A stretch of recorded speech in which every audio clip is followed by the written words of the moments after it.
কথায় আছে বিপদেই বন্ধুর পরিচয়। তারই উদাহরণ দিলেন বিশ্বসেরা অলরাউন্ডার সাকিব আল হাসান।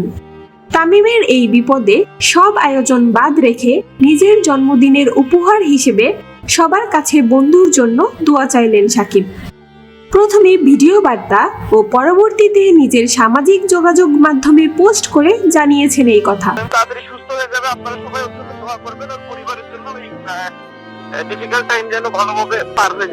বর্তমানে দেশের বাইরে অবস্থান করায় বন্ধুর পাশে থাকতে পারেননি, তাই খবর নিয়েছেন ভিডিও কলে এবং সবার কাছে দোয়াও চেয়েছেন তিনি। এছাড়াও তামিমের অসুস্থতার খবরে বাংলাদেশ ক্রিকেট বোর্ড বিসিবি তাদের বোর্ড সভা স্থগিত করেছে। বিসিবি সভাপতি ফারুক আহমেদ ও অন্যান্য পরিচালক সহ মুশফিক, রিয়াদ, মিরাজ রাও হাসপাতালে তাকে দেখতে যান। খোঁজ নেন প্রধান উপদেষ্টা ডক্টর ইউনুসও। তার অসুস্থতায় সাবেক অধিনায়ক মাশরাফি বিন মুর্তজা, তারেক রহমান, হামজা চৌধুরী, হার্ষা ভোগলে, মালিঙ্গা থেকে কেকেআর, যুবরাজ সিং, শাকিব খান সহ শোবিজ তারকারা সুস্থতা কামনা করে পোস্ট করেন। বাংলাদেশ ফুটবল দল অনুশীলন শুরুর আগে তামিমের জন্য মাঠে দোয়ার আয়োজন করেন।